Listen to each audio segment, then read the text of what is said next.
Good evening, and thank you for joining us. I'm Trey Gowdy, and welcome to a special edition of Sunday Night in America. Education can transform your life and reset the expectations for all those who come after you. We know how important it is, and we know these are challenging times for teachers and parents, and especially students.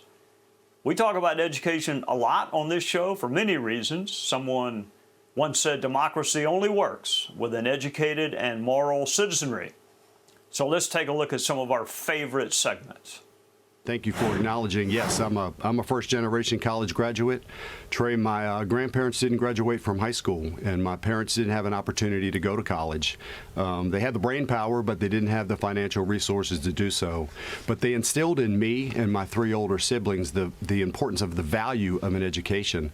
So between me and my three older siblings, we actually got 11 college degrees, and it changed our lives. It put us on a different path. So I got into higher education so I could give that same opportunity and hope to others. Yeah, it was coaches at the playground that said that being good at sports wasn't just good enough. And when I stopped coaching, they told me I had a stop playing. They told me I had a responsibility to coach and help other young kids, which is why education, mentoring, and Little League are so important to me. And it just shows that when you fund programs like that, it can make the difference in the lives of young people, no matter what income they come from or what zip code. You know, I was a terrible student. At one point in my life, I thought I was stupid. My teachers and classmates agreed. And then my mother made me start reading books. And I got to the point where I couldn't stand to be without a book. I became a bookworm. I knew everything.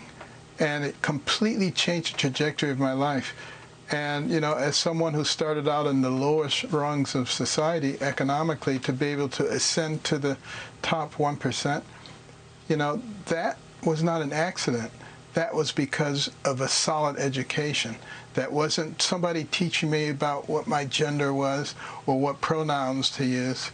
It was about providing the appropriate type of education that allows you to function in our society. Here to talk about education and how best to prepare our children are the co-founders of Enriched Literacy Education, Mary Cantwell and Brooke Ooten. Thank you both for joining us again. We'll start with the bad news and get that out of the way. Tell us what concerns you most about the state of education currently for our children, and then we'll go on to some solutions. So what concerns you both now? All right, Congressman, thank you so much for having us on again and keeping education in the forefront for your viewers and for all Americans. It is so important. Most concerning, as we've spoken about, and we started chatting about this with you last year at this time, the nation's report card has come out, and we have historic dips in math and reading scores for our fourth graders and our eighth graders all over the country. Anecdotally, in Detroit, which 1 in 2 children do live in poverty in Detroit, only 6% of fourth graders were proficient in math in 2019. That number fell to 3% post-pandemic. So we are in trouble, and we need to really get smart about remediating math and reading issues. We have some parts of our country where children are not literate enough to be able to fill out a basic job application by the time they get older. What's on a basic job application? Name, address, date of birth? This is troubling. All right, give us some good news. I'm not known for good news, but I think everybody needs some good news. We know that we're in a tough spot. There's COVID funding. There was a lot of money appropriated. I assume some of that's going to schools, but what can the schools and the teachers and the parents do to kind of get us out of this slough of despond we're in? Absolutely. There is money out there for COVID learning loss remediation. So let's have more instructional time. Can we have pull-out groups in school? Can we start hiring staff to pull out small groups of children that really need support in certain areas and work with them in a smaller setting. That's been shown to have proven results in increasing skill retention. Offering summer school, offering after-school programming, offering high-impact tutoring after school. These are all things that those COVID funds can be used to support. And these are questions that parents just need to ask their teachers and ask their district leaders. These are things like, where's this money going? What kind of supports are in place that we can take advantage of? My child needs some extra support. What programs can you offer? What staff do you have on hand? Have you hired extra staff to meet this need?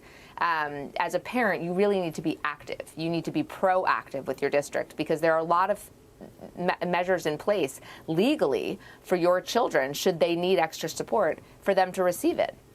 You just have to be aware and educated as to the options out there. All right, you hinted at parent-teacher conferences, which brings back so many terrible memories for my parents. So I hope they're not watching. But for those parents who did not have discipline problem children and they're going to parent-teacher conferences, what are some specific questions to ask? What can parents ask their teachers? So, Trey, it is so important to find out whether or not your child is performing on grade level. If they are not performing on grade level, that means they're in the lowest 50th percentile for that subject. This is a big problem. They are not getting the skills they need to be able to be successful in the next grade. So parents really need to listen to what their teachers are saying. If they are telling you your child is not performing on grade level, it is time to get help right away. If they are telling you that your child is not retaining information and not scaffolding or building upon what they previously learned, it might be time to get an educational evaluation, just to figure out how their child learns best. As Brooke said, now more than ever, parents have to be really smart. There are educational advocates out there, Trey, who their work is solely to help families get the services their child is entitled to. Your viewers can email us, Brooke at enrichednyc.com, Mary at enrichednyc.com. We are happy to help them. There are people out there to help parents. All right, Brooke, I'm going to ask you one quick question. Teacher shortage. Absolutely. If you could advise legislators or other funders how to address the teacher shortage, number one, is it real, and how do we fix it? There is absolutely a teacher shortage. After the COVID pandemic, teachers just realized the demands being asked of them were unrealistic. We set teachers up for failure essentially during the pandemic by putting a task in front of them that had never been done before and asking them to do it and turn, a curriculum from a live, classroom situation to virtual in mere days, something that was very, very difficult. So we do have teachers leaving the profession. What can you do? We can increase teacher salaries. We can reduce class sizes. Many classrooms are overcrowded. Teachers cannot simply make gains if there's one teacher and there's 35 students in a class. I say that not just from statistics, but having been a public school teacher myself and being in a class with 35 students, 5 classes a day, 180 students walking through my door every single day. That is just not realistic to meet the needs of every student individually. So in terms of enticing teachers back to the profession, grant them respect. Acknowledge that they're not superheroes and what's realistic about what they can accomplish, reduce classroom sizes, hire more staff.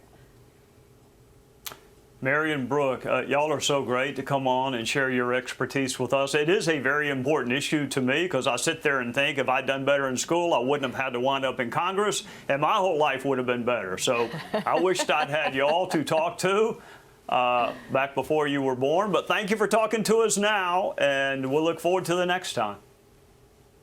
Thank you so much, Trey. Hey, Sean Hannity here. Hey, click here to subscribe to Fox News YouTube page and catch our hottest interviews and most compelling analysis. You will not get it anywhere else.